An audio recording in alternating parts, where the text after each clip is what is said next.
Bonjour à tous et à toutes et bienvenue. Nous vous remercions pour votre présence au festival Histoire et Cité. Nous espérons que vous y passerez un agréable moment de culture et d'histoire. Si la thématique du jour vous intéresse, le festival vous recommande de participer à la visite Voltaire dans la rue, quelles images des Lumières, demain à 10h30 ou 14h à Les Délices. Nous vous invitons également à profiter de la librairie éphémère du festival au rez-de-chaussée du bâtiment Uni du Four ou vous arrêter pour une boisson au bar du festival, La Guinguette, située au même endroit. Voilà, je vous remercie pour votre attention et je vous souhaite une excellente conférence.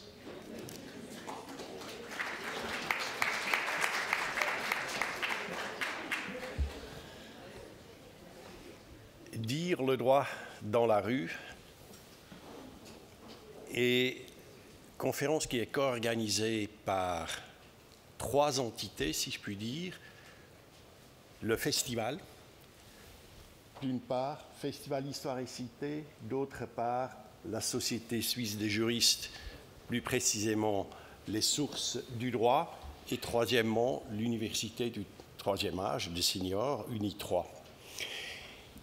Cette constellation, cette triade, montre en fait l'extraordinaire complexité du sujet que nous allons traiter cet après-midi. Extraordinaire complexité, dont nous avons le très grand privilège d'entendre une présentation d'un point précis, d'une très longue histoire, comme nous verrons ensuite.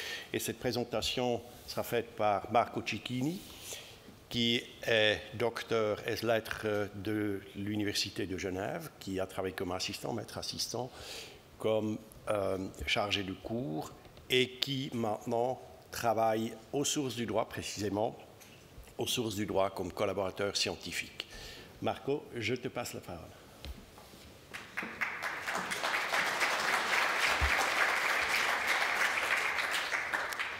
Alors merci d'abord à Bénédicte Winiger pour cette présentation. Merci au festival et à Uni 3 qui me donne l'opportunité de parler d'un sujet sur lequel j'ai travaillé il y a déjà pas mal d'années, en fait, dans le cadre de mes recherches doctorales entre 2004 et 2010, et que je reprends actuellement dans le cadre de mes fonctions auprès de la Fondation des sources du droit suisse. Voilà, et puis je vous remercie surtout toutes et tous d'être ici présents. Le vendredi à cette heure-ci, d'habitude, j'enseigne dans une petite salle. J'ai beaucoup de plaisir à enseigner dans cette salle. Et nous sommes en tout et pour tout 11, moi compris. Donc je suis content de voir qu'on est un tout petit peu plus aujourd'hui. Merci encore de votre présence. Donc nous sommes à Genève, en 1782. André Dazir, un horloger de 50 ans qui réside dans le quartier de Saint-Gervais, comparaît devant la justice.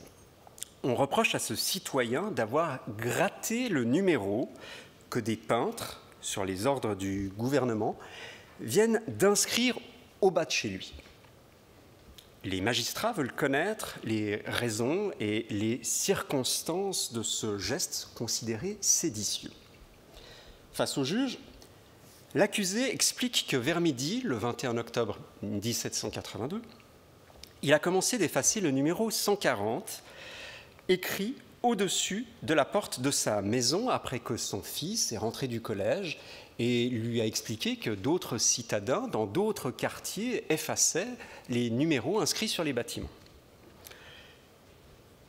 Les juges insistent. L'accusé n'a-t-il pas entendu la proclamation officielle faite par le crieur public le matin même sur la place de Saint-Gervais, interdisant expressément d'effacer ou d'enlever les numéros peints sur toutes les maisons particulières et publiques de la cité? L'horloger répond, je cite, que non, que depuis son appartement, on n'entend pas ce qui se fait dans la rue. La réponse de l'accusé est corroborée par un voisin logeant dans la même maison de la rue Coutances. Autour des 12h30, le voisin descend dans la rue et voyant l'horloger sur une échelle en train de ratisser le numéro, il lui aurait dit « Ne fais pas cela, on vient de faire une publication pour défendre d'effacer les numéros que l'on a mis sur le devant des maisons. » Et sur l'avis du voisin bienveillant, eh bien, l'horloger abandonne son projet de supprimer entièrement la marque numérique. le citoyen est tout de même condamné à 2 jours de prison et à une amende de 50 florins, ce qui équivaut à l'époque quand même à 2 mois de salaire d'un ouvrier. Alors cette scène judiciaire fait évidemment écho à la thématique du festival Histoire et Cité. En premier lieu, comme on le devine ici, l'introduction de la numérotation des maisons à Genève en 1782 n'a pas été sans difficulté. Alors ce chapitre de l'histoire urbaine qui m'intéresse, on va le mettre de côté aujourd'hui, hein, on ne va pas l'aborder, et on va plutôt se concentrer sur un sujet que je crois assez effectivement difficile, mais quand même tout aussi passionnant, dire le droit dans la rue. Et cette affaire judiciaire révèle de manière assez stimulante, je crois, l'enjeu de la communication des normes juridiques. Le 21 octobre 1782, donc, les autorités font proclamer dans les rues et carrefours de Genève une interdiction qui n'a toutefois pas été entendue par toutes et tous dans la ville. Le citoyen, l'horloger d'Azir, dans son appartement de Coutances, ne l'a pas entendu. Et c'est pour ce genre de raison, c'est pour parer à ce type de difficulté que la publication orale a été doublée par une affiche imprimée collée sur les murs de la ville et que vous voyez ici. Alors on imagine parfois que dans les sociétés anciennes, les autorités imposent le droit et les lois de manière unilatérale, sans avoir besoin du consentement des sujets qui subissent passivement les décisions du pouvoir, voire sans que les administrés ne sachent véritablement quelles sont les règles en vigueur. Les choses, vous vous en doutez, sont bien plus complexes que cela. Au cours du Moyen-Âge, à partir du XIIe siècle, la doctrine juridique s'inspire du droit romain pour établir le principe selon lequel les lois qui règlent la vie commune doivent être mises à la connaissance de toutes et tous. Le bon ordre des villes et des campagnes, l'obéissance des sujets sont étroitement liés à la communication de la loi. Dans la théorie juridique s'impose l'idée selon laquelle la force, l'obligation de la loi dépend de sa publication. Et en corollaire s'impose donc l'idée qu'il y a une sorte de devoir d'information qui incombe au titulaire de l'autorité. Alors, ces principes théoriques traversent les siècles, les juristes de l'Ancien Régime en sont les héritiers.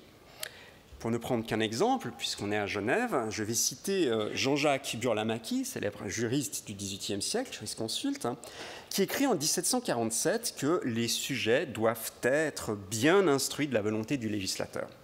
Je cite ce qu'il écrit notamment dans les principes du droit naturel.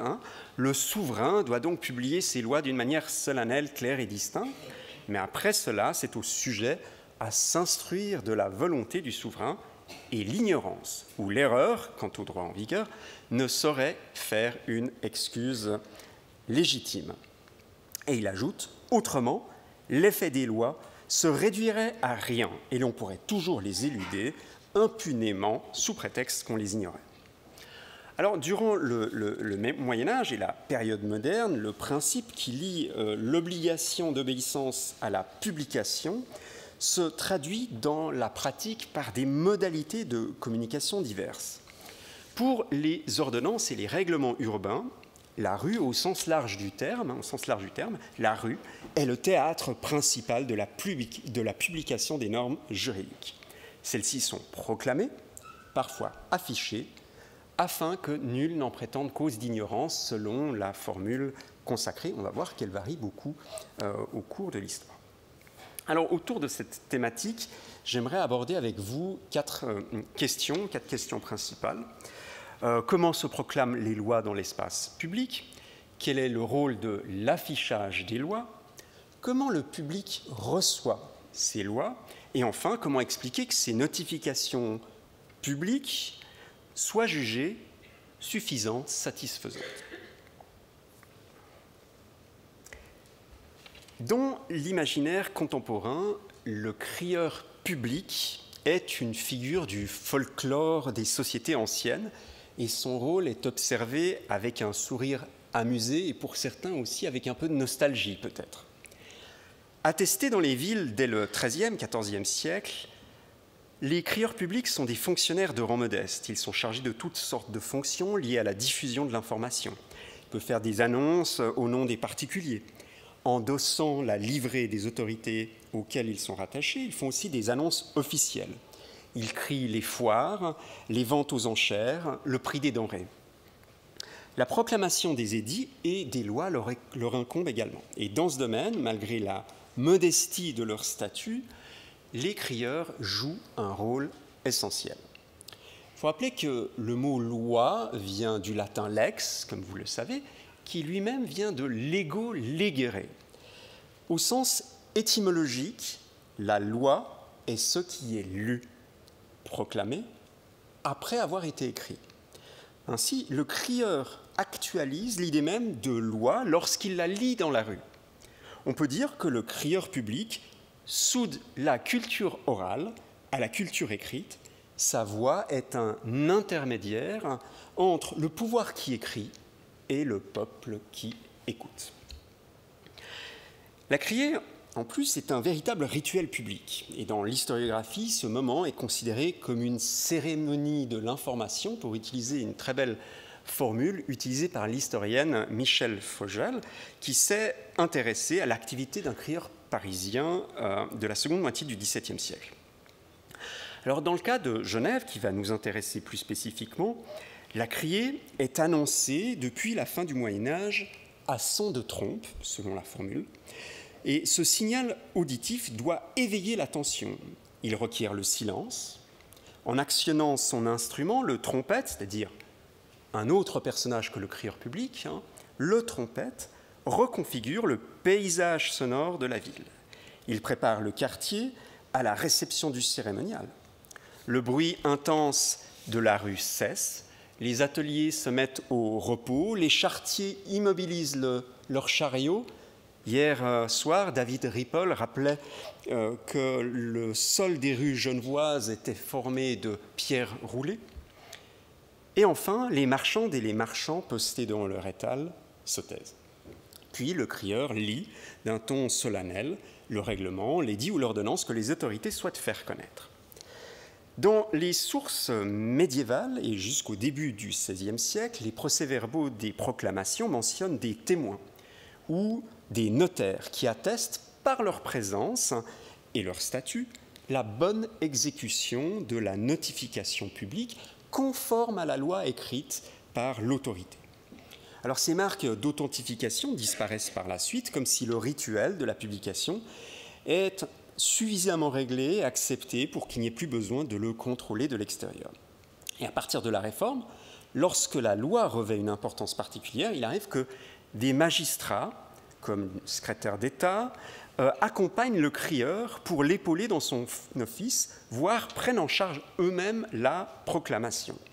Un exemple, en décembre 1718, afin d'interdire la diffusion en ville de lettres séditieuses qui remettent en cause l'autorité des conseils, notamment sur les questions fiscales, eh bien, le gouvernement genevois fait proclamer une ordonnance qui est lue par les deux secrétaires qui eux-mêmes sont accompagnés dans le cortège officiel qui sillonne la ville par 6 auditeurs de justice incorporés, par le procureur général et par le sautier. Un cortège comme ça officiel qui vient proclamer la loi dans la cité.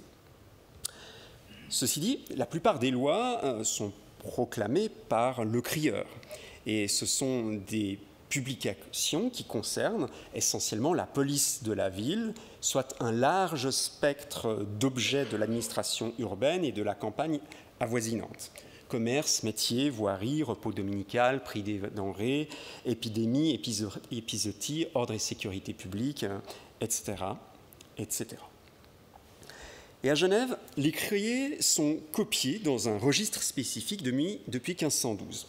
Le texte lu est consigné par un scribe ou par le crieur lui-même, comme on le voit ici sur cet extrait du registre des criers, des publications, avec cette ordonnance du 13 décembre 1549, criée par Nicolas Villet, qui interdit de laisser paître le bétail dans les champs cultivés dans les environs de la ville, comme vous avez pu le lire, j'imagine, sans trop de difficulté.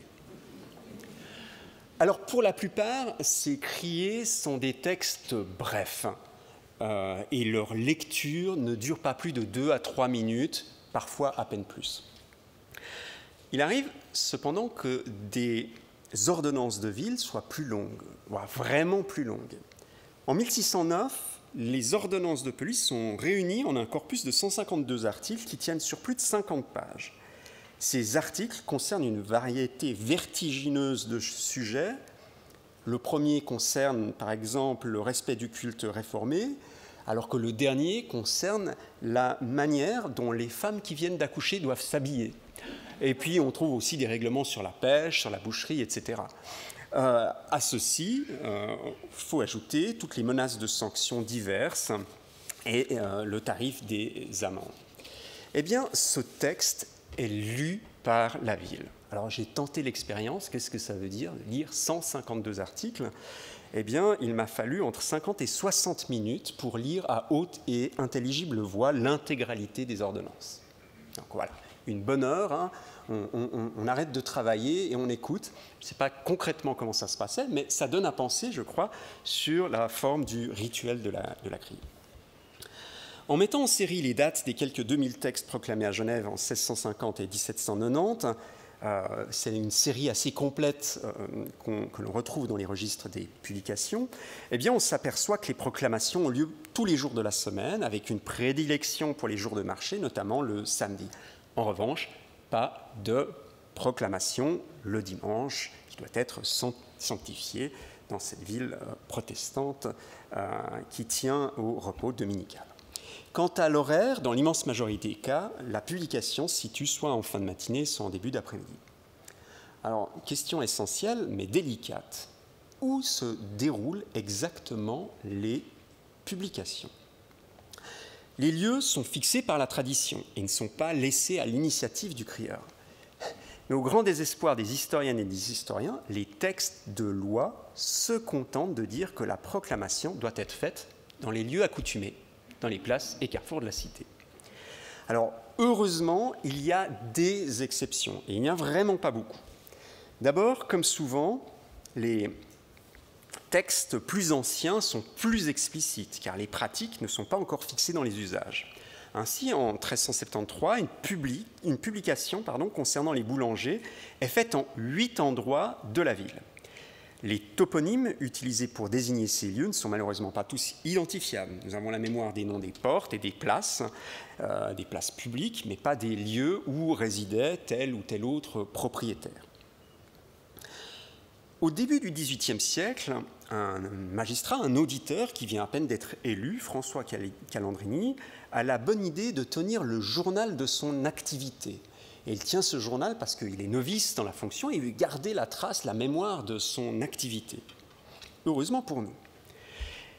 Le 15 décembre 1718, lors de la publication contre les lettres séditieuses dont j'ai parlé à l'instant, il note que les proclamations ont lieu à la Maison de Ville, en haut de la cité, au bas de la cité, à Saint-Gervais, à la Fusterie, au Melard, à Langemal, à Rives, Bourg-de-Four et autour de la cathédrale à la Taconnerie. 2 semaines plus tard, Calandrini assiste à une autre publication et dans son journal, il note à nouveau qu'elle a été réalisée en 9 endroits et il ajoute dans moins d'une heure. Moins d'une heure pour communiquer dans toute la ville la nouvelle disposition légale. Alors on peut remarquer à propos de la criée sa très grande continuité du XIVe au XVIIIe siècle. Si l'on ne peut pas assurer que les lieux de la criée soient restés les mêmes, il est en revanche certain que le nombre de stations n'a pratiquement pas évolué malgré la densification de la ville et la surélévation des maisons dans le périmètre de la ville fortifiée. Et sous cet angle-ci, on peut parler d'un long Moyen-Âge de la rue, selon une formule utilisée récemment dans l'historiographie.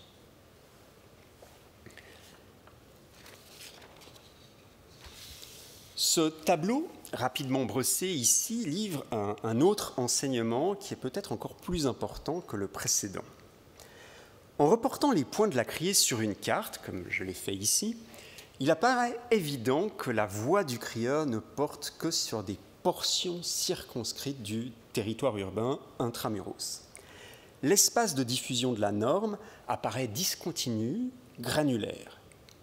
Et malgré tout ce qu'on peut imaginer sur la capacité physiologique oratoire des crieurs des temps anciens, il est tout simplement matériellement impossible, que les publications soient entendues par toutes les 20 000 personnes qui peuplent la ville autour de 1720.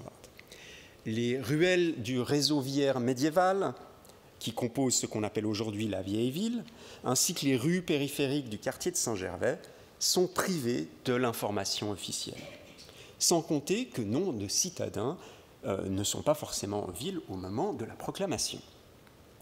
On peut donc supposer que les autorités ne s'attendent pas à ce que la criée soit immédiatement connue de toutes et de tous, mais que l'information, une fois notifiée en public, doit être relayée par les parents, les voisins, les collègues, au sein d'un réseau informel de communication qui repose sur l'interconnaissance et la solidarité communautaire. L'affichage constitue un autre mode important de communication des normes juridiques, mais il est longtemps considéré comme quelque chose de subsidiaire, de complémentaire par rapport à la publication orale traditionnelle. Le recours aux affiches repose en effet sur une compétence, la lecture, qui est, comme vous le savez, très inégalement répartie dans les sociétés médiévales et modernes, à la fois selon les époques, selon le genre, selon que l'on habite en ville ou en campagne, et à partir du XVIe siècle, selon qu'on soit catholique ou protestant. Dès le Moyen-Âge, on trouve un peu partout en Europe la mention d'un affichage des décisions des autorités. Manuscrites, d'abord, ces pièces sont apposées sur les piliers publics, sur les maisons de ville, ou en tout autre lieu qui pourrait s'avérer pertinent pour communiquer des informations administratives ou juridiques. Portes des villes, marchés, ports, temples, églises, etc., etc. Le recours à l'imprimé n'est pas immédiat dans la seconde moitié du XVe siècle et il se développe à des rythmes variables selon les aires culturelles. Par exemple, les affiches imprimées sont routinières en Angleterre dès le XVIe siècle et elles remplacent progressivement le crieur public. Pourtant, dans cette même Grande-Bretagne, en Écosse, eh bien, les affiches sont une exception tout au long de la période moderne, et le crieur public est encore actif au XIXe siècle pour communiquer des lois et des ordonnances. À Genève, qui est pourtant un centre important de l'édition à l'échelle européenne, dès la seconde moitié du XVIe siècle, les affiches imprimées sont peu nombreuses jusqu'en 1700. Entre 1700 et 1750, une ordonnance, un règlement de police sur 5 est imprimé en plus d'être crié. Dans la seconde moitié du XVIIIe siècle, cette proportion augmente très rapidement. La moitié des criés sont également imprimés. Alors, à la différence des criés, les placards ne bénéficient pas d'un rituel au moment où ils sont collés, et du reste, ce sont souvent de simples huissiers qui procèdent à cette opération. À tel point d'ailleurs qu'on n'a aucune description de comment est-ce qu'on colle les affiches, ni où exactement, ni avec quelle colle, par exemple. En revanche, les affiches reproduisent les effets d'autorité de la publication orale. Elles présentent les emblèmes de la République et la signature du secrétaire d'État. L'adresse est mise en évidence par la typographie, tout comme les mots « Naudit Seigneur », par exemple. Et on peut dire que la codification des symboles de l'autorité est réagencée dans l'imprimé à travers les emblèmes et les lettres capitales. L'autorité, en d'autres termes, s'affiche en grands caractères d'imprimerie et en lettres capitales. Dans une ville comme Genève, on ne sait pas combien d'affiches recouvrent les murs et s'il y a une évolution au cours du temps du nombre d'exemplaires employés à cette fin. Dans un procès qui se déroule en 1766 et sur lequel je reviendrai dans un instant, un rapport de police mentionne avec précision 21 lieux intramuros où un placard édicté par les autorités a été vandalisé. Le décompte recense non seulement les actes rébellionnaires, mais aussi sa topographie. Et en rapportant sur une carte de la cité les adresses où ces actes ont eu lieu, on peut seulement projeter le nombre hypothétique d'affiches qui seraient nécessaires pour recouvrir de manière relativement uniforme le territoire urbain. Alors, la méthode n'est pas très précise, je vous l'accorde, mais il paraît plausible, si on imagine, vraiment on fait un exercice de pensée, recouvrir l'ensemble de la cité, il paraît plausible d'avancer un ordre de grandeur oscillant entre 50 et 100 affiches. Eh bien, dans les grandes lignes, ce chiffre est confirmé par les archives financières.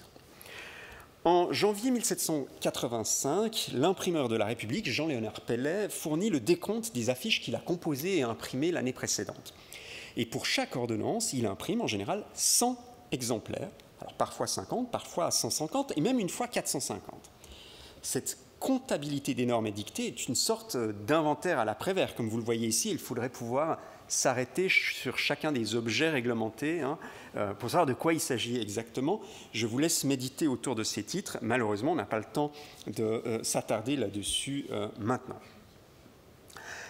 Comme l'a crié, l'affichage provoque l'attroupement dans la rue et la prise de connaissance partagée par la lecture à haute voix. Et on peut imaginer les commentaires et les échanges de propos qui ne doivent pas manquer entre les personnes présentes sur place. Tu feras bien attention, tu ne siffleras pas au spectacle la semaine prochaine, c'est interdit.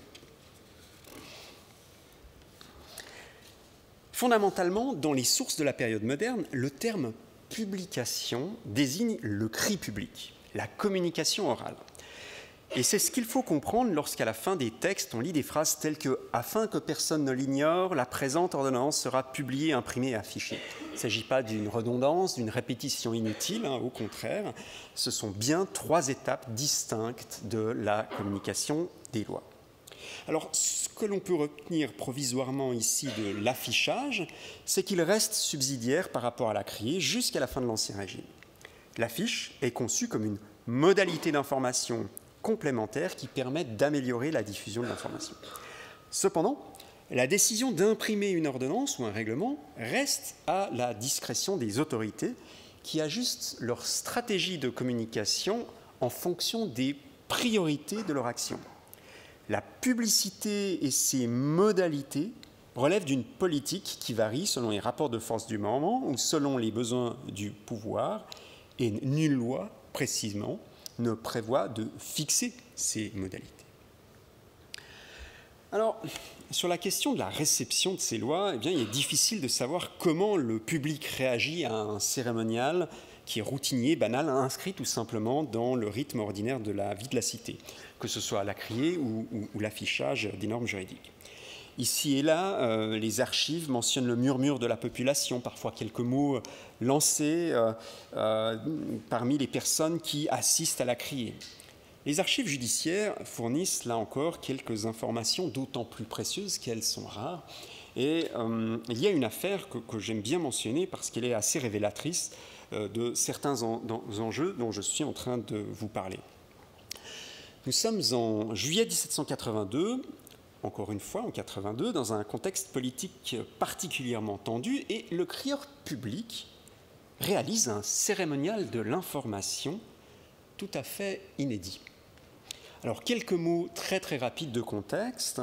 Nous sommes à l'été 1782, quelques mois plus tôt, l'oligarchie au pouvoir a été renversée par l'opposition bourgeoise, mais grâce à l'appui des forces militaires françaises, piémontaises et bernoises qui menacent d'attaquer la ville, l'opposition se rend et les anciennes classes dirigeantes sont restaurées au tout début du mois de juillet. L'oligarchie retrouve donc le pouvoir, mais celui-ci est fragilisé et souffre d'un déficit de légitimité auprès d'une partie de la population. Alors, au moment de proclamer plusieurs ordonnances qui concernent les chiens enragés, la désertion militaire, etc., toutes sortes d'objets, le crieur public adopte un ton inhabituel. Jean de Ville, c'est le nom du crieur, est en office depuis 15 ans et n'a jamais donné lieu à aucune plainte. Or, entre le 16 et le 20 juillet, au moment de la lecture publique, il emploie un ton moqueur et ironique à chaque fois qu'il prononce les mots « mes seigneurs »,« mes dix seigneurs » de la part de nos magnifiques et très honorés seigneurs, syndics et conseils. Il se moque des autorités qui l'emploient, en fait. De Ville adopte ce ton irrespectueux, non pas à proximité de l'hôtel de ville, où siègent les autorités, mais dans les quartiers acquis à la cause de la bourgeoisie, dans le bas de la ville, et surtout à Saint-Gervais. Le crieur incarne l'autorité, et les juges qui l'interrogent le lui rappellent. Si la personne chargée de faire des publications de la part des magistrats ne paraît pas les respecter et se comporte avec indécence en les faisant, elle induit le peuple à ne les pas respecter davantage. C'est ce que rappellent les juges au crieur public qui va être suspendu de sa fonction pendant une année. Alors, à l'occasion de cette tournée, de ces tournées de publication, des villes génèrent effectivement des réactions jugées indues. Une partie de la population l'applaudit, d'autres lancent des huées, et on entend même dans la foule quelqu'un crier « Nous chions dessus la publication ». Ce n'est pas très élégant. Alors la défiance à l'égard des autorités et des lois qu'elles adoptent peut prendre des formes évidemment beaucoup plus subtiles que celles que je viens d'énoncer. Lorsque la publication a lieu en présence d'un magistrat, par exemple, il est de coutume que l'assistant se découvre, enlève son chapeau. Et en dérogeant aux usages, comme ça arrive parfois, le public manifeste ainsi sa défiance à l'égard du pouvoir ou de la norme édictée. Les réactions hostiles du public sont un peu mieux renseignées quant à la réception des placards. Et régulièrement, à Genève, il arrive que les affiches soient arrachées, déchirées, vandalisées, ce qui se vérifie tout spécialement durant les troubles politiques du XVIIIe siècle, notamment en 1707, en 1737, en 1766 et au début des années 1780. Alors, l'arrachage des affiches, qui a généralement lieu de nuit, nuitamment, permet de manifester son mécontentement, son opposition à des décisions gouvernementales, mais sans apparaître au grand jour, en restant discret, en opérant dans la clandestinité et en espérant ainsi échapper aux poursuites judiciaires. Sur ce thème de l'arrachage des affiches, je voudrais m'arrêter sur une affaire qui, comme la précédente, à la fois singulière et tout à fait symptomatique de ce que dire le droit dans la rue veut dire. Le 3 avril 1766, un syndic s'émeut d'apprendre qu'un placard fraîchement collé vient d'être enlevé. Et grâce aux témoignages recueillis sur l'instant, l'information judiciaire identifie l'auteur du geste criminel. Il s'agit d'Antoine Gallo, un citoyen, lui aussi horloger, de 27 ans. Vers 14 heures, au moment où l'affiche est collée contre l'une des colonnes d'une maison du quartier de Saint-Gervais, une petite assemblée se forme pour la lire. Selon un témoignage corroboré par d'autres témoins du reste, Gallo, je cite, « Après en avoir fait la lecture, a pris avec les deux mains le dit placard par les deux coins d'en haut et l'a tiré à lui, en sorte qu'il s'est entièrement décollé, sans se déchirer, qu'il l'a ployé, il l'a plié, et s'en est allé avec. » Arrêté, emprisonné, Gallo subit un interrogatoire au cours duquel on lui rappelle que le gouvernement n'affiche des placards que pour que le public les lise et qu'ainsi il n'est permis à personne de les enlever. Alors il faudrait ajouter pour que le public les lise dans la rue.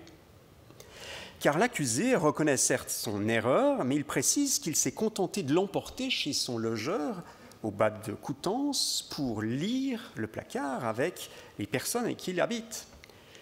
Pourtant, dans la nuit qui suit, le placard en question, comme on l'a vu tout à l'heure, est arraché en 21 endroits de la ville. Il y a d'autres affaires assez similaires, notamment en 1781, un certain Antoine Menard, tout comme Gallo, décolle une affiche pour l'amener dans une cave, lieu de sociabilité bien fréquenté des Genevois, où il partage la lecture d'une loi avec ses amis. Alors je crois que ces affaires illustrent le besoin, ou du moins la volonté, au sein de la population de s'approprier les normes, d'en discuter et d'en peser les termes au sein d'assemblées, de réunions et dans des lieux de sociabilité choisis. Indirectement, on comprend que la rue, le lieu où se transmet traditionnellement la loi, n'est pas ou n'est peut-être plus un espace satisfaisant pour discuter et échanger sur la vie publique. J'en viens à ma dernière question. Comment expliquer que ces notifications publiques soient jugées suffisantes ou satisfaisantes? Alors, la Révolution française fait de la publicité des lois un principe essentiel de la démocratie. Elle instaure la transparence de l'activité du législateur. Et dans son sillage, un peu partout en Europe, vous le savez, entre la fin du XVIIIe et le début du XIXe siècle, apparaissent des bulletins des lois, des recueils d'actes officiels mis à disposition de la population. C'est un principe d'accès qui se veut universel, permanent, sur l'état de la législation et qui nous paraît maintenant une évidence. Et aujourd'hui, les lois sont accessibles, par exemple, en ligne. Du coup, la tentation est grande de porter un regard condescendant sur des sociétés anciennes qui fonctionnent différemment. Le rituel de la criée, et même l'affichage éphémère dans la rue, nous paraissent hautement problématiques pour informer correctement la population de l'état de la législation. Alors, il faut d'abord se rappeler que l'alphabétisation n'est de loin pas généralisée, même dans une ville comme Genève, où la population est considérée comme l'une des plus instruites de l'Europe moderne. De plus, les modes de communication et de diffusion de l'information sont fondés sur des structures sociales fondamentalement différentes des nôtres, où longtemps prévaut, même en ville, un esprit communautaire, des solidarités de voisinage intenses. Il faudrait aussi s'interroger sur la capacité des populations d'autrefois à garder en mémoire les proclamations et d'en conserver la trace. La cérémonie de l'information est un moment important, solennel, et l'attention de la population, si ce n'est peut-être parfois la curiosité, est intensément sollicitée. Enfin, il faut aussi mentionner que l'ignorance des lois est en fait une excuse dans la pratique judiciaire. Lorsque les règles de droit sont anciennes ou lorsque la personne incriminée peut attester de bonne foi son ignorance de la loi, car elle se trouvait absente au moment de la criée, par exemple, eh bien, les autorités judiciaires font preuve de mansuétude.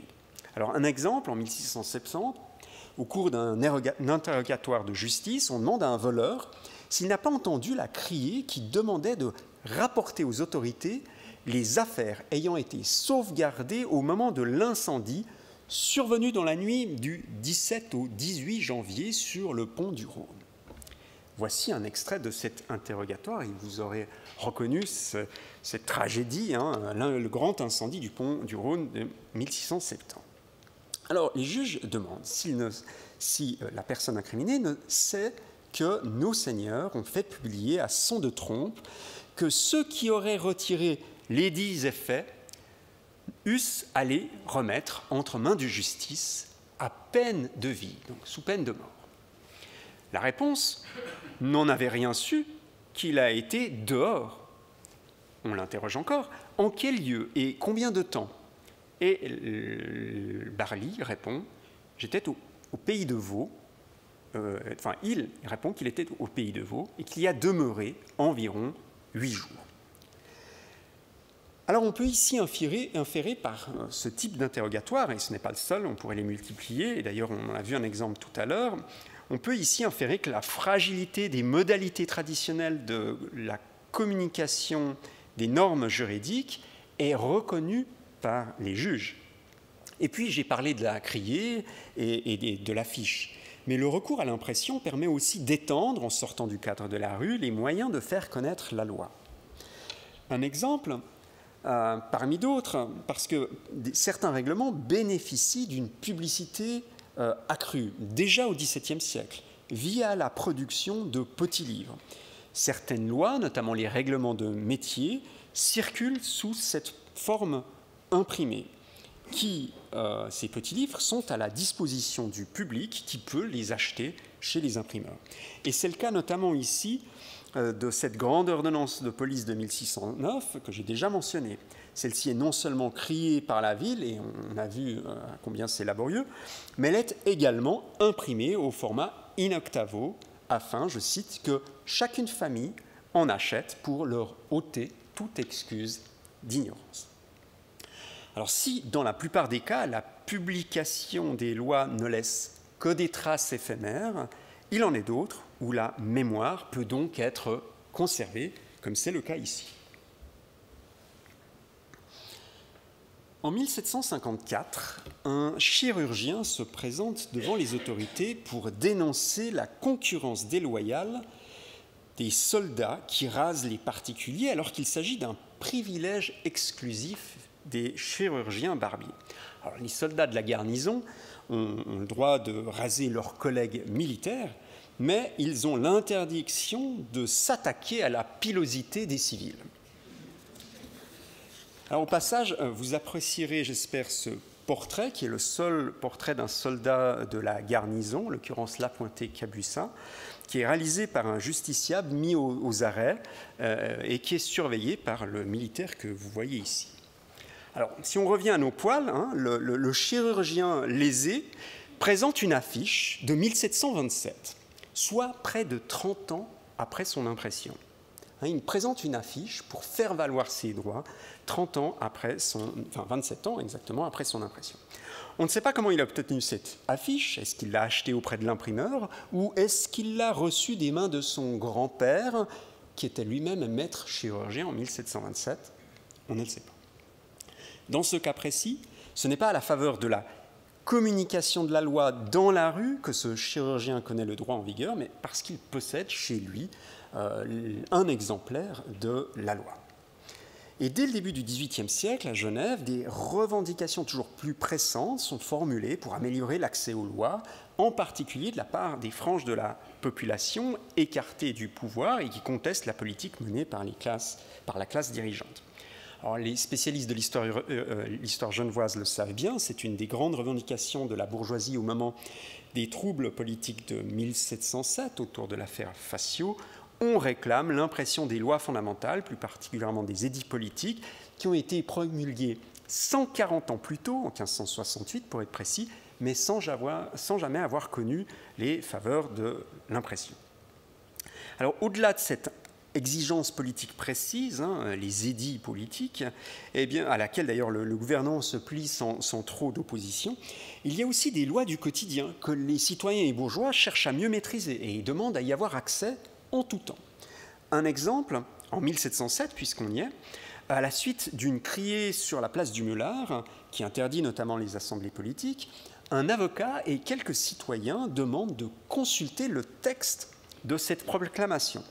Alors, le magistrat s'étonne et répond d'abord que, je cite, « leur requête est inutile puisqu'ils l'ont ouï ». Et puis, tout en manifestant son indignation au sujet de cette démarche inopinée, le magistrat fait amener le registre des criés pour leur faire voir la disposition légale. Alors, on comprend ici que la symétrie est évidente entre les gouvernés qui ont accès aux livres de la chancellerie et donc à la mémoire législative et les gouvernés qui doivent quémander l'accès à ces mêmes lois.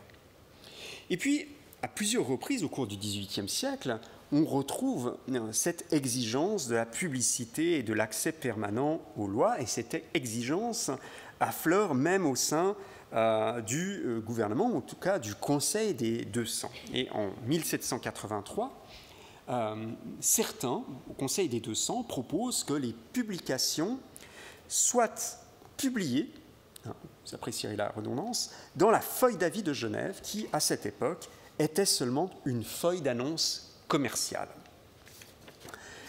La réponse des autorités est symptomatique d'une conception restrictive de la publicité des lois. À leurs yeux, je cite, « la seule manière légale et usitée de faire connaître au public les règlements et ordonnances, c'est de les publier à son de trompe et de les imprimer et afficher. » 2 ans plus tard, la question revient sur le tapis au sein des mêmes organes.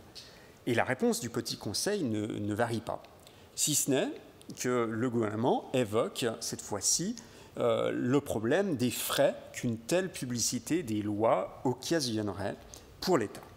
C'est donc une forme de non-recevoir qui dénie à la population le droit de s'informer des lois par elle-même quand elle le désire.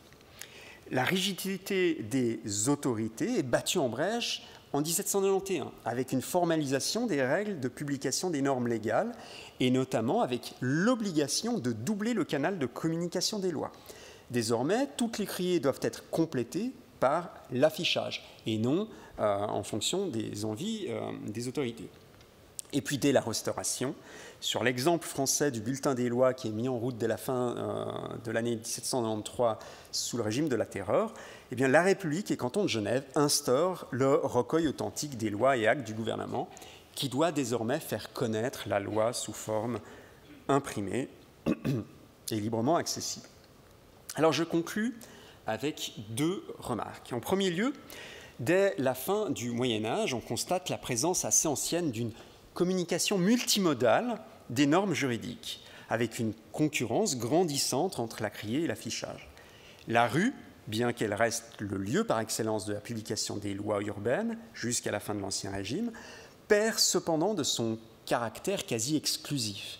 Elle entre progressivement en concurrence avec d'autres lieux de réception de la loi où le cérémonial public n'a plus de raison d'être. Connaître la loi est de moins en moins lié à la présence in situ, à la coprésence d'une communauté dans des espaces circonscrits de la cité.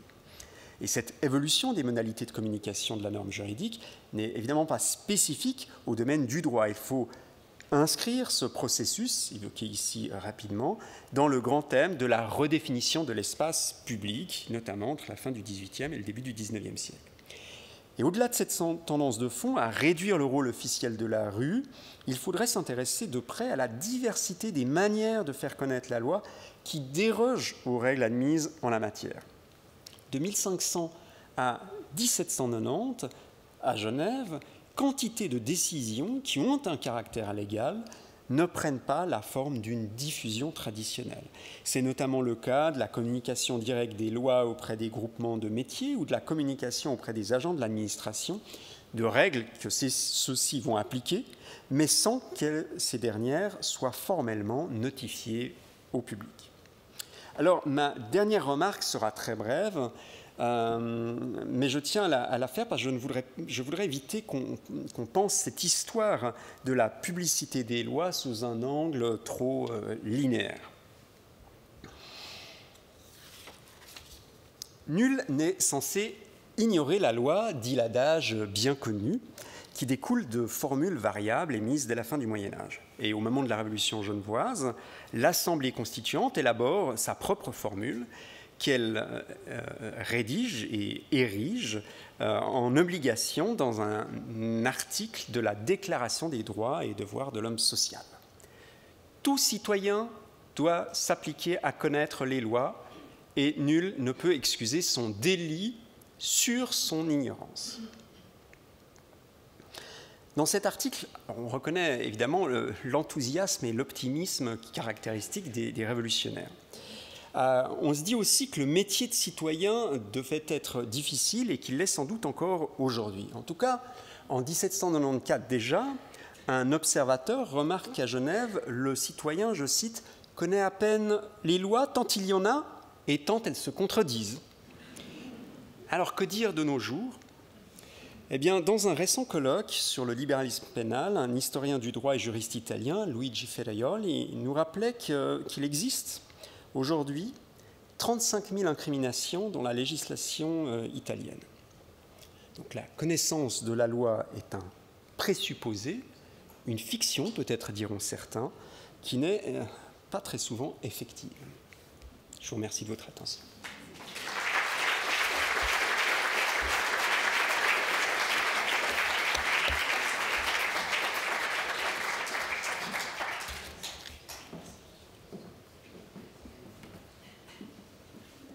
Merci beaucoup, Marco, pour cette magnifique conférence.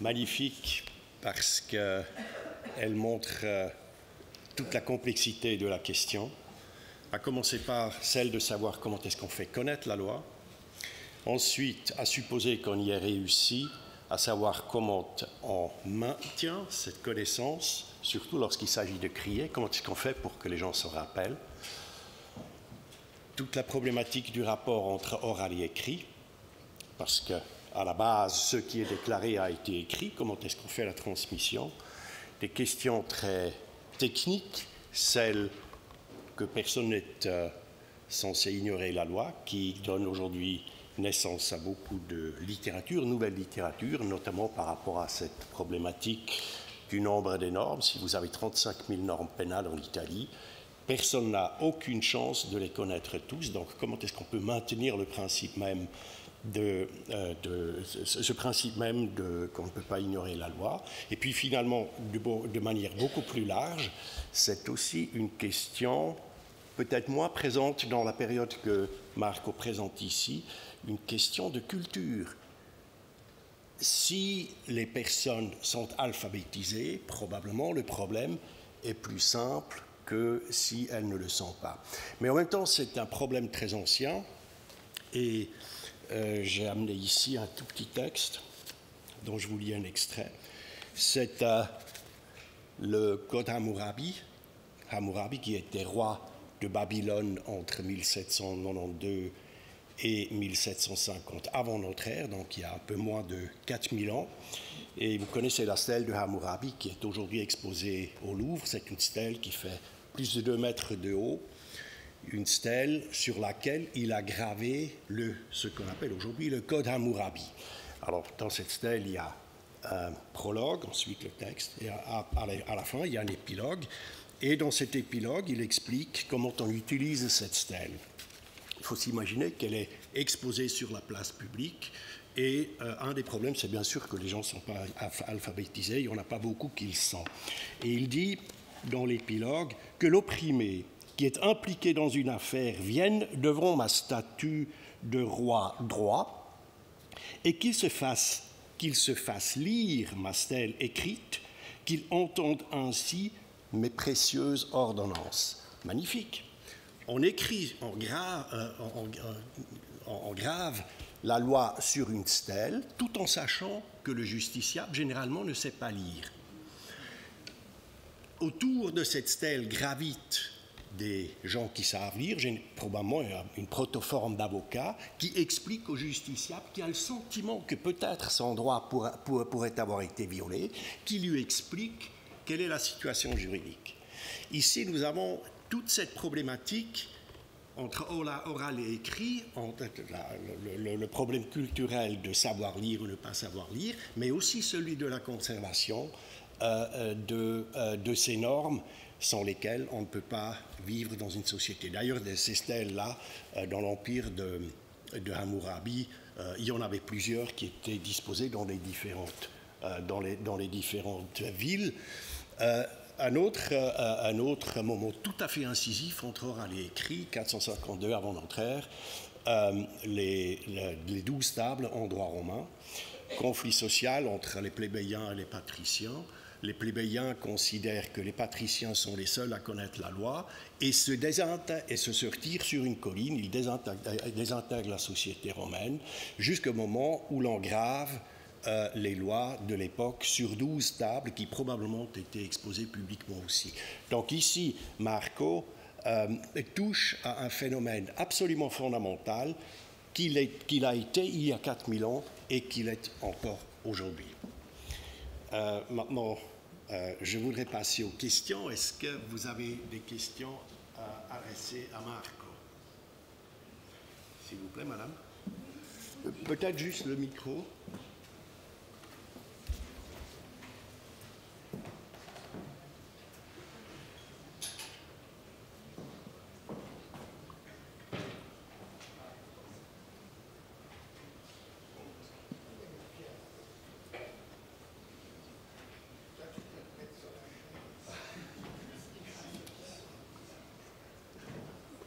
Oui, vous avez dit que les lois étaient promulguées dans la rue par la criée. Est-ce que le droit était jugé aussi dans la rue? Il me semblait que dans la vieille ville, il y avait des bancs où se passaient les procès. Est-ce que c'est le cas et c'est la même période?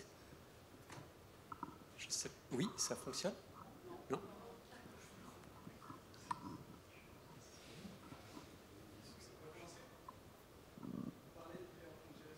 Oui, voilà. Très bien, merci. Oui, merci pour cette question. Non. Alors, ça dépend des époques, ça dépend des types de procès. À l'époque moderne, le droit est rendu à la maison de ville exclusivement. Mais en revanche, les sentences criminelles sont prononcées en place publique, effectivement. Et c'est d'ailleurs une des fonctions du crieur, hein, de lire les sentences criminelles. Alors, à ma connaissance, il n'y a pas de tournée, hein, il ne fait pas de tour dans la ville. Les sentences sont publiées devant la maison de ville. Et puis, en revanche, alors, durant la période moderne, que je connais mieux pour le coup, pour la justice médiévale, si d'autres veulent intervenir, ils sont les bienvenus, il y a tout un jeu très intéressant d'un point de vue anthropologique, hein, sur la manière de dire le doigt ou de prononcer la sentence, hein, si on va le dire 8 ouvert ou 8 fermé. C'est-à-dire porte ouverte ou porte fermée. Et il y a un jeu, hein, en fonction des incriminations, de la gravité, etc. On ouvre ou non les portes de la chambre où a lieu la décision judiciaire.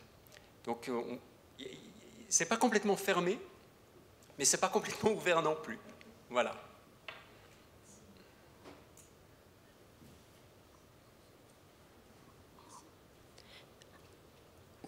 Vous m'entendez? Oui.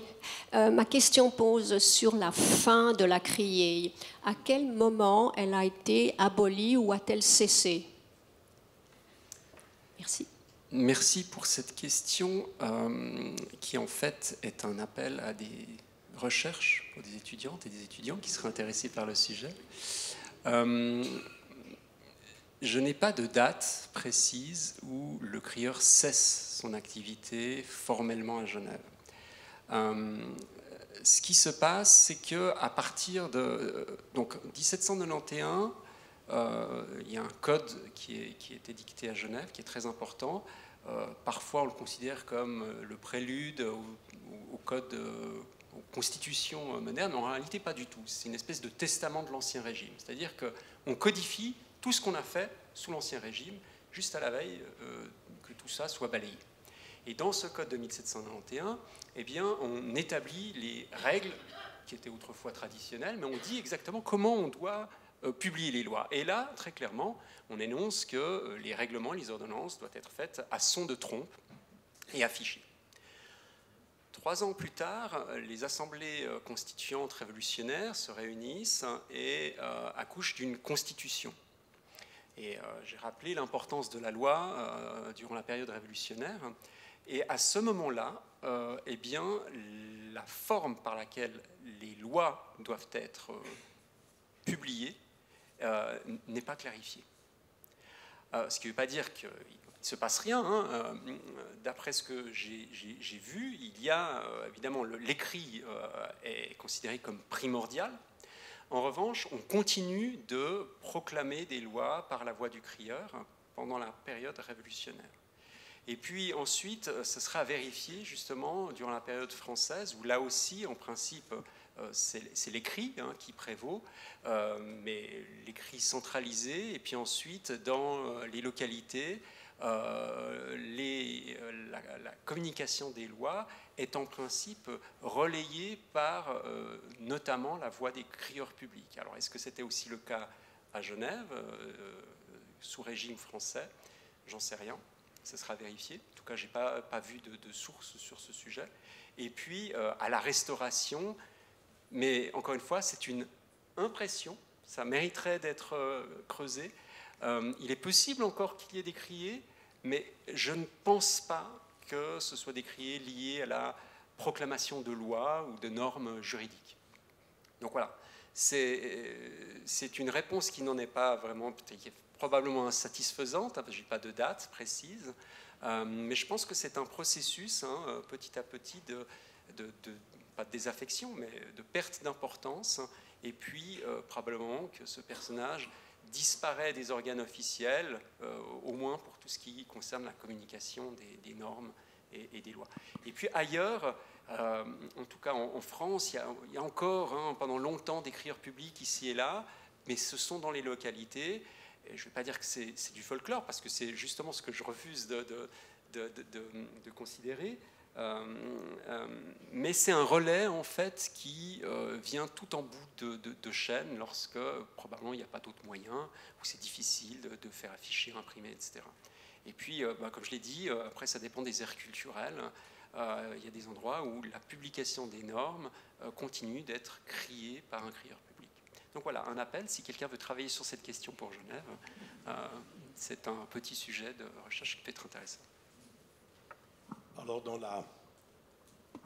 les discussions que nous avions avant cette conférence, nous nous sommes demandé si nous avons entendu des criers ou des placardages. Et le dernier que nous avons trouvé, c'était le placardage du tir obligatoire militaire, qui a disparu, apparaît-il, il y a quelques années. Mais c'était clairement le moyen de faire connaître quand les soldats devaient faire leur tir.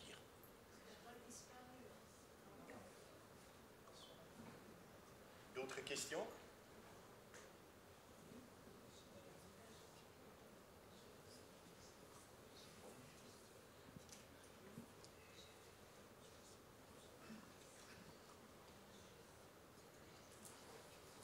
Oui, s'il vous plaît, madame. Oui, merci. Comme canal de diffusion, est-ce qu'à un moment donné, est-ce qu'on a utilisé la présence des jeunes voix au culte le dimanche et le canal des pasteurs pour faire connaître certaines normes?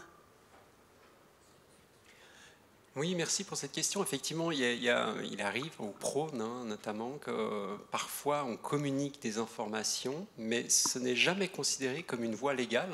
C'est un palliatif dans des situations exceptionnelles où on communique des... Est-ce que c'est des normes? C'est là où c'est compliqué. Est-ce que c'est encore une norme? C'est-à-dire qu'on vient appuyer la norme édictée, mais ce n'est pas le canal officiel. Donc c'est simplement un relais moralisateur, mais ce n'est pas considéré comme le canal officiel par lequel on va faire connaître les lois. En revanche, on affiche, ça c'est vrai, on peut afficher des règles qui concernent particulièrement le respect du culte, le silence dans les temples. Ça peut être passablement animé, en fait, contrairement à ce qu'on pourrait croire. Et donc, il peut y avoir des affiches devant les temples, qui sont des lieux, évidemment, qui rassemblent passablement de monde.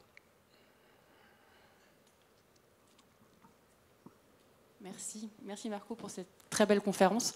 Dans la suite de cette question, ça m'évoquait aussi cette problématique. Il y a plusieurs cas de loi en France, justement, à la fin de l'ordonnance, c'est précisé que l'ordonnance doit être lue de 3 mois en 3 mois par les curés à la messe. Et du coup, je trouvais ça, effectivement cette question très intéressante. Et ça m'évoquait aussi la question que tu mentionnais, de savoir comment est-ce que les gens se souvenaient des lois qui étaient criées, des textes qui étaient, enfin, des normes qui étaient criées. Et est-ce qu'il y a des lois criées qui sont recriées sans qu'elles soient republiées? Parce que typiquement, l'ordonnance que j'ai en tête, qui est l'ordonnance de 1556 pour rendre obligatoire les déclarations de grossesse en France, elle est régulièrement, enfin, tous les 50 ans, elle est republiée par la monarchie française, avec cette obligation répétée que l'ordonnance doit être lue tous les 3 mois à la messe. Donc pour que ce soit une norme complètement intégrée par la population. Est-ce que c'est le cas de normes particulièrement importantes à Genève? Évidemment, il y a des ordonnances comme les ordonnances ecclésiastiques qui peuvent être republiées et dans ce cas relues, mais à un moment où elles sont actualisées. Est-ce que c'est le cas en dehors de ces cas particuliers? Alors, merci pour ta question. Ce qui me permet de dire 2 choses. En fait, d'abord, quelle est la fonction de ces publications? Évidemment, faire connaître la loi, c'est évident, on veut faire connaître la loi, mais qu'est-ce qu'on souhaite obtenir? Est-ce qu'on souhaite obtenir que les gens simplement adaptent leur comportement aux normes édictées, ou est-ce qu'on souhaite quelque chose d'autre? Et dans ce que j'ai vu, alors pour la répétition des normes, et je compléterai un tout petit peu après, la répétition des normes, ce qu'on voit, c'est qu'il y a des types de normes qui sont répétées pratiquement chaque année. Alors pendant longtemps, on a dit, bon, bah, si c'est répété, c'est que c'est pas respecté, la preuve par cette répétition. Et en réalité, c'est beaucoup plus compliqué que ça parce qu'un certain nombre de normes ont pour fonction de socialiser les nouveaux arrivants en ville qui ne connaîtraient pas le droit en vigueur, précisément. Donc on répète parce que ce n'est pas forcément les mêmes personnes qui vont entendre la norme. Et c'est en particulièrement le cas sur toute une série de normes qui concernent la chasse, la pêche notamment. Hein, où on répète régulièrement des règles qu'on voudrait qu'elles soient appliquées, et on les répète non pas parce que, encore une fois, il y a des infractions massives, mais parce qu'on veut faire connaître le droit. Et ça, on le sait parce que quand on regarde les registres judiciaires, eh bien, les lois qui sont répétées eh bien, ne concernent pas des objets pour lesquels on a beaucoup d'incriminations. Donc il n'y a pas une corrélation entre plus il y a de lois et plus il y a de délits. Au contraire. Et parfois, il y a des lois qui sont publiées, alors, par exemple, sur la question du repos dominical. Hein.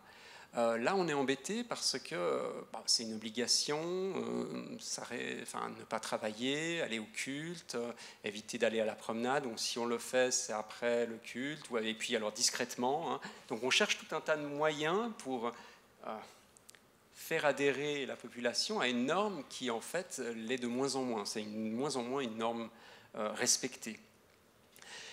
Le problème, c'est que si on publie sur cet objet, on sait que ça ne sera pas respecté. Et du coup, les magistrats chargés de faire respecter ces normes sur le respect du dimanche, eh s'opposent à la répétition de cette publication, parce qu'auquel cas, ils devraient aller dans les rues, sur les places, arrêter les gens, et ce qu'ils n'ont pas envie de faire, parce qu'en fait, ça ne les intéresse pas, hein, c'est des magistrats.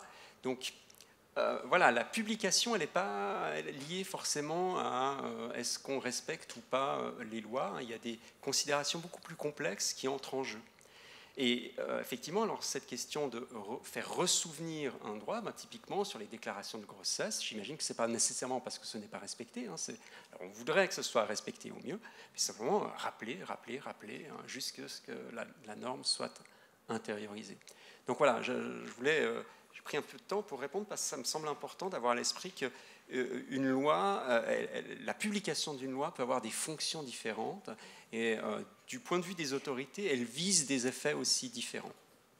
Et parfois, alors je parlais des magistrats, parfois ceux-ci, notamment les magistrats de police, demandent à ce que des lois soient publiées pour être couverts dans leur action. Ça fait longtemps qu'on n'a pas publié, par exemple, sur tel objet, sur l'interdiction de loger des étrangers sans permission. Maintenant, si on va essayer d'intervenir dans les cabarets chez les particuliers, on dira « Oh, mais j'ai oublié la loi, etc. » Eh bien, publions une loi et puis derrière, on essaiera de la faire appliquer du mieux possible. Voilà. Je pense qu'on peut, si vous permettez juste une petite remarque, je pense que Marco a très bien montré que le système de la criée n'est pas un système qui peut suffire à lui-même. Pour des raisons ne serait-ce que physiques, parce que pas tout le monde pouvait l'entendre à Genève. Je pense qu'il faut tenir compte d'un autre phénomène qui est très important, qui est le sentiment de justice. À force de répéter des normes, des comportements, chacun de nous, chacune de nous, parmi nous, a développé une sorte de sentiment de justice, non pas c'est juste ou c'est injuste, mais ça c'est permis ou ça c'est interdit. Si, comment il s'appelait, Gallo, pouvait dire qu'il était au canton de Vaud, qu'il n'avait pas entendu tel et tel crier, s'il avait tué quelqu'un, personne n'aurait tenu compte de son absence, parce qu'il devait savoir qu'on n'est pas autorisé à tuer. Donc probablement, selon l'infraction de la norme, la criée est plus importante ou est moins importante. Il y a des règles fondamentales que tout le monde doit respecter et des règles un peu moins fondamentales que l'on peut éventuellement impunément enfreindre.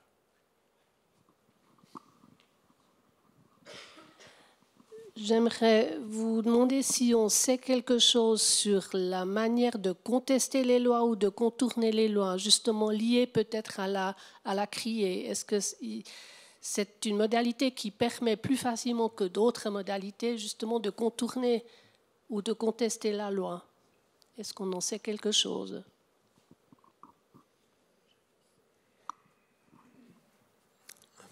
Alors, il y a deux éléments dans votre question. Il y a la contestation et puis, finalement, éviter la loi ou la contourner. Alors, pour ce qui est de l'éviter, c'est ce que j'ai montré, ce que j'ai dit, c'est-à-dire que si d'aventure on devait être traduit en justice, une des excuses les plus courantes, c'est de dire « je n'étais pas au courant, je ne savais pas, je n'étais pas présent », etc. J'ai parlé du cas d'Augustin Barly. Je n'ai pas les moyens, l'historien n'a pas les moyens, pas toujours en tout cas, de vérifier s'il dit vrai ou faux. Mais la question de la vérité ici finalement n'est pas très importante. Ce qui est important, c'est qu'il le considère comme une cause possible d'excuse et ça n'a pas l'air de ne pas être entendu en fait. Alors le type en question finira sur le bûcher. Mais voilà, c'est pas parce qu'il a dit qu'il n'était pas là qu'on l'a pas jugé coupable. Donc voilà, sur la question de contourner la loi, c'est toujours une excuse possible et je crois qu'il faut le comprendre aussi à la lumière de cette répétition incessante ad nauseam.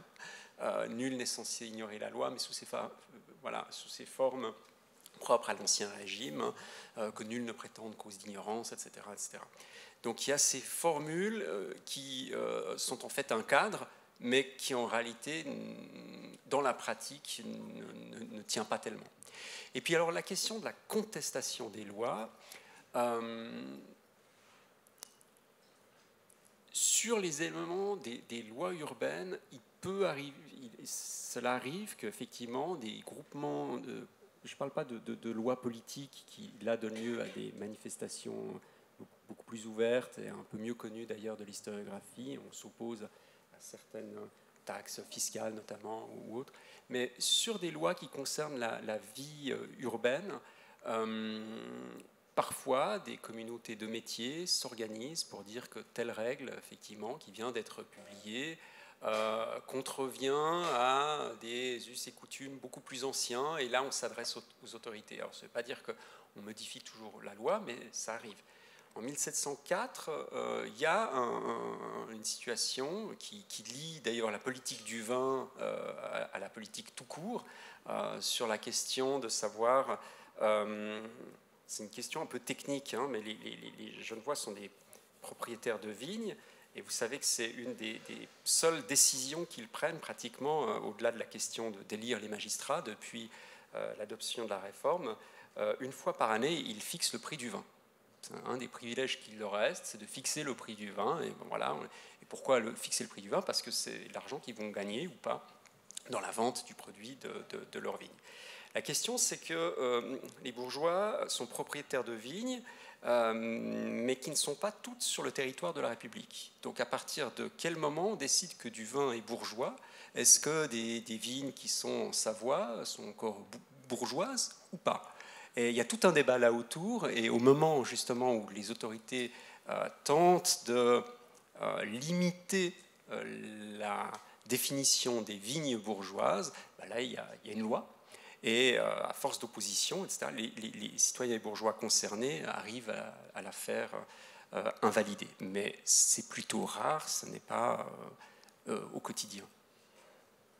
Et d'ailleurs, c'est un prélude à au fameux trouble politique de 1707, hein, cette affaire du...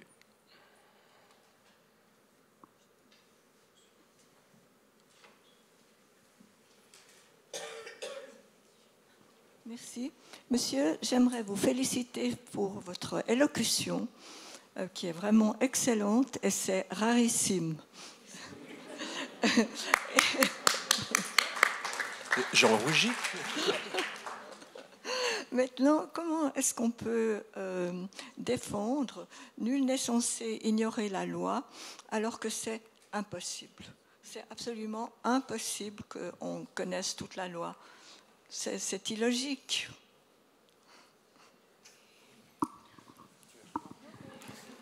Je pense que c'est une question pour un juriste. Le pauvre historien que je suis ne saurait répondre. Je voudrais juste quand même dire, parce qu'on l'évoquait tout à l'heure, ce qui m'a frappé en préparant cette intervention, c'est évidemment les continuités sur cette problématique, nul n'est censé ignorer la loi, etc. Mais je crois que aussi bien sous l'Ancien Régime, même au Moyen-Âge ou aujourd'hui, Bénédicte Winiger n'est pas complètement d'accord avec la formule, mais il y a une sorte de fiction, mais qui permet de fixer un cadre juridique et dans lequel on essaye de se mouvoir. Et ce cadre existe, on n'en connaît pas les limites, mais on sait qu'il existe. Et peut-être c'est une réponse prudente que je pourrais donner à cette problématique, mais encore une fois, je pense que ce serait un juriste de répondre. Bénédicte, qu'est-ce que tu en penses? Il y a sûrement des juristes dans la salle. Alors, si vous voulez ma réponse, moi je pense qu'on est dans une contradiction fondamentale. D'une part, un ordre juridique ne peut pas fonctionner si vous pouvez, à toutes les occasions que vous avez enfreint la loi, dire « Ah, je ne savais pas ». C'est un ordre juridique qui, par définition, ne peut pas fonctionner. D'autre part, alors, par conséquent, on dit « Nul n'est censé ignorer la loi » et qui est un... L'autre jour, aujourd'hui même, j'ai fait une petite recherche. Combien est-ce qu'il y a de lois pour la Confédération? Je n'ai pas trouvé le chiffre, mais j'ai trouvé un chiffre pour 2015 pour Neuchâtel, le canton de Neuchâtel. Loi cantonale 1118. Bon, ça nous donne un ordre de grandeur où les 35 000 normes pénales. Donc, impossible de connaître la loi. Mais je pense qu'il y a un tout petit peu un subterfuge quand même. Lorsque je suis, c'est l'exemple qu'on a discuté tout à l'heure, lorsque je suis maître électricien, je suis censé connaître les lois spécifiques, les obligations qui m'incombent en tant que maître électricien. Si vous n'êtes pas maître électricien ou maître électricienne, peu importe. Donc, on attend de chacun de connaître en fait la fraction de loi qui est pertinente pour son propos ou pour ses activités. Ce qui change beaucoup les circonstances. Ça ne veut pas dire que si vous êtes face à 35 000 lois pénales ou bien dispositions pénales, vous ne puissiez pas y avoir un problème de temps en temps. Mais ça réduit déjà considérablement le nombre de lois auxquelles le juge peut s'attendre que vous les respectiez. Mais il y a sûrement d'autres juristes qui ont un avis.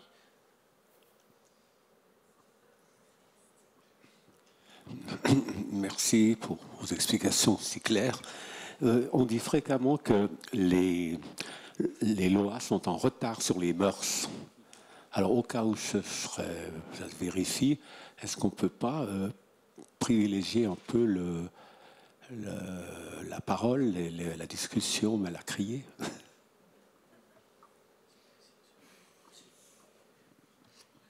Merci pour cette question. Alors, est-ce que, oui, les lois sont en retard sur les mœurs, c'est possible.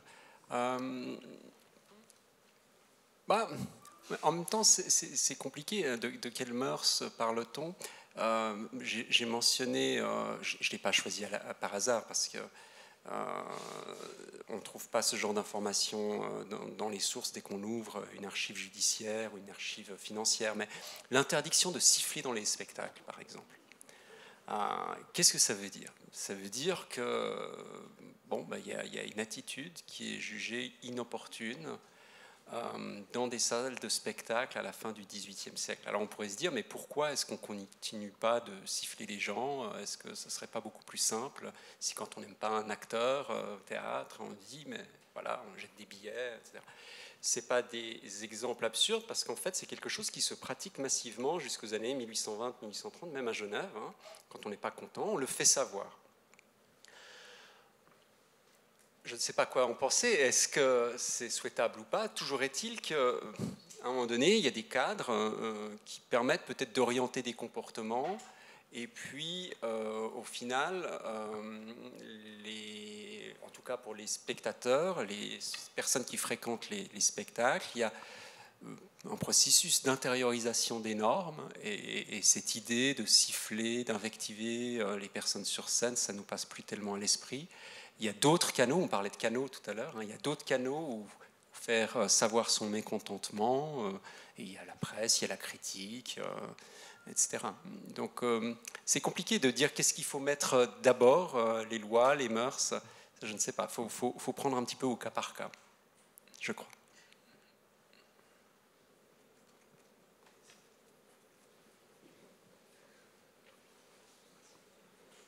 Alors, merci beaucoup déjà pour cette très belle conférence. Alors, je sors un peu de la question de la criée pour rentrer plutôt dans une histoire de la culture matérielle.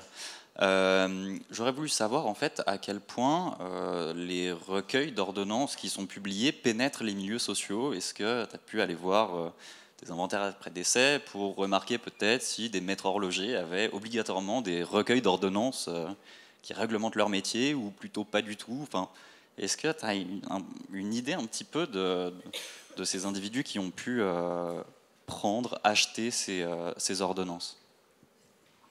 Merci, c'est une excellente suggestion. Je n'ai pas fait la recherche, je n'ai pas eu l'occasion de le faire, mais là aussi, ça pourrait être un chantier pour des personnes qui souhaiteraient s'intéresser à la problématique. La question des métiers, elle est effectivement intéressante. C'est une voie d'accès sur la possibilité de s'approprier des normes qui concernent. Alors, ce n'est pas les maîtres électriciens à l'époque, ce sont les horlogers, ce sont les orfèvres, ce sont les tanneurs, etc.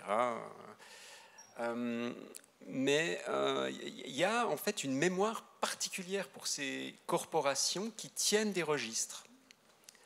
C'est-à-dire que non seulement il y a ce qui est imprimé éventuellement, non seulement il y a ce qui est crié aussi éventuellement, mais pour chaque métier, alors malheureusement on n'a pas conservé les registres de toutes les jurandes, ce ne sont pas à proprement parler des corporations à Genève, on a en fait des livres où on a les règles de métier qui commencent au XVIIe siècle pour la plupart. Il y en a un petit peu avant, il y en a surtout beaucoup plus après. Et on réglemente comme ça. Et donc là, il y a un recueil. Alors, la question que je me suis posée, c'est quel était l'accès des personnes concernées à ces registres? Je n'en sais rien.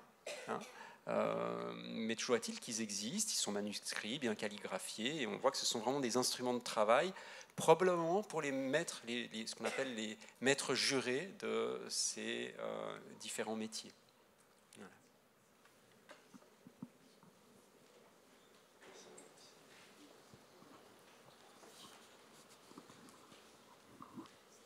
Oui, c'est Remois. Ma question concerne les crieurs. Comment étaient-ils choisis, sélectionnés? Est-ce qu'ils étaient rémunérés? Est-ce qu'ils étaient bénévoles, volontaires? Parce que ce n'est pas un métier, en fait. On ne pouvait pas vivre de ça, même si on était rémunéré. Effectivement, merci pour la question. Comme beaucoup de ces petits fonctionnaires, en fait, employés de ce qu'on va appeler l'État plus tard, de la seigneurie, de la République, etc., ce sont des gens qui sont rémunérés à la tâche, effectivement. Donc là, Jean de Ville, dont j'ai parlé, il reçoit de l'argent pour chacune de ses tournées. Donc lui, quand il y a beaucoup de publications, il est évidemment content. Il gagne un peu plus d'argent. Non, alors d'abord, à ma connaissance, en tout cas pour la période moderne, ce sont des citoyens. Donc ce ne sont la population genevoise est stratifiée en ordre socio-juridique. Enfin, ce sont des statuts juridiques, mais qui recoupent en fait aussi des fortunes, donc socio-juridiques. Et donc les citoyens sont tout en haut, ils ont des droits politiques, ils ont tous les droits économiques, et donc les crieurs sont des citoyens. À la différence des trompettes, en tout cas ceux que je connais, qui eux sont des natifs ou des habitants, donc d'un rang, d'un statut juridique, socio-économique un peu plus bas que le crieur. Donc il y a déjà une hiérarchie dans le petit binôme qui se déplace dans la ville, etc. Et puis alors au sujet des crieurs, ce sont des commis aux subastations. Ce sont des sortes de ventes aux enchères, je pense, sous le contrôle de Barbara Roth, qui connaît bien le sujet.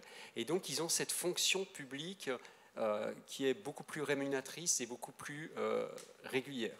Mais vous avez raison de souligner la question de la polyactivité qui est en fait généralisée.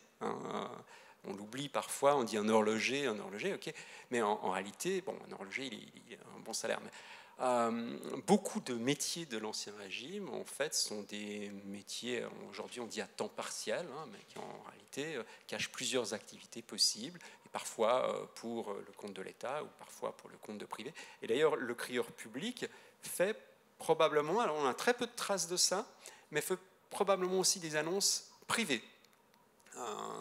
Et là aussi, on peut imaginer qu'il est évidemment rémunéré à la tâche pour ces annonces d'ordre privé, mais qui ne sont pas du tout, alors pour le coup, inscrites dans le registre des publications, et on n'en a aucune trace.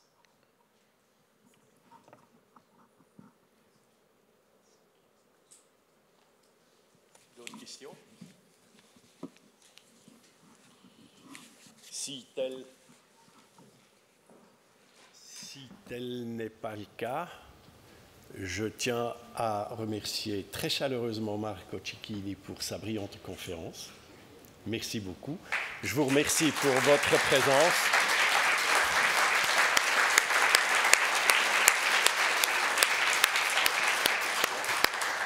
Je vous remercie pour votre présence et je vous souhaite une bonne après-midi, une bonne soirée. Merci beaucoup.